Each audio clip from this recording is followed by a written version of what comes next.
అన్నీ ఇనుబడించబడి ఉంటాయి కదా. సో ఎంతో కష్టపడి అవన్నీ కాదు, ఎందుకంటే ఇంక శరీరం సహకరించట్లేదు. శరీరం సహకరించినప్పుడు స్టార్టింగ్లో అన్నీ నేర్చుకోవాలి, కాదని ఎవ్వరు అనరు.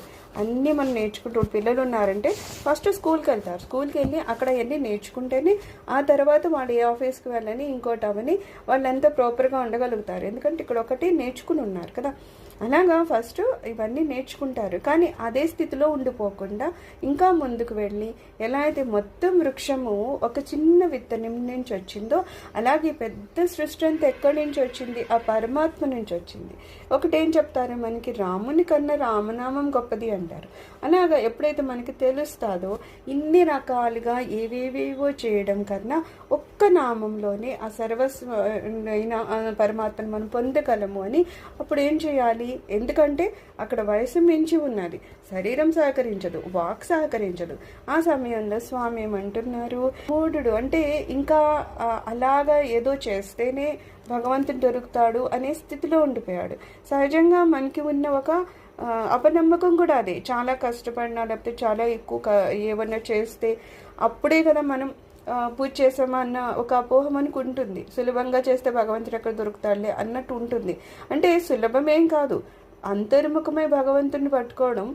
బాహ్యంగా అది పెద్ద ఆర్భాటంగా కనిపించకపోవచ్చు, కానీ అంత సులభమైన విషయం కాదు. ఇంకా బాహ్యంగానే ఏదైనా వస్తువులు దొరికినా, మనుషులు మనకి సహకరించినా ఇంకోటైనా చేయగలుగుతాం.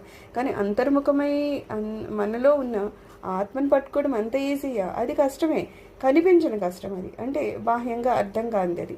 సో ఏమంటున్నారు, నువ్వు ఇంకా బాహ్యాటంగానే ఇంకా ఏవో చేస్తున్నావు కదా, ఓ మూడునా ఏమని చేయాలి నువ్వు, గోవిందుని సేవింపము, గోవిందుని సేవించము.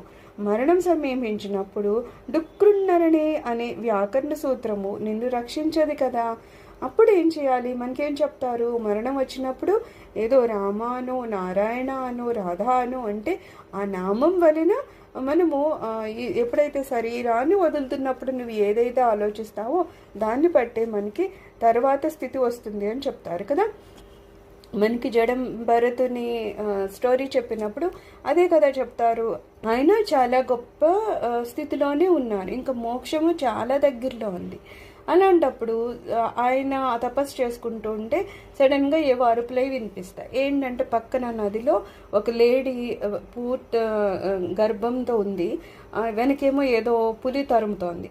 ఈ కంగారులో తల్లి లేడీ ఏం చేస్తుంది, నీళ్ళల్లో దూకేస్తుంది. దూకుతున్నప్పుడే ప్రసవం కూడా జరుగుతుంది అనమాట. చిన్న పిల్ల లేడీ ఉంటుంది. ఈ పెద్ద లేడీ ఏమవుతుందంటే ఆ నీళ్ళల్లో దూకడంలో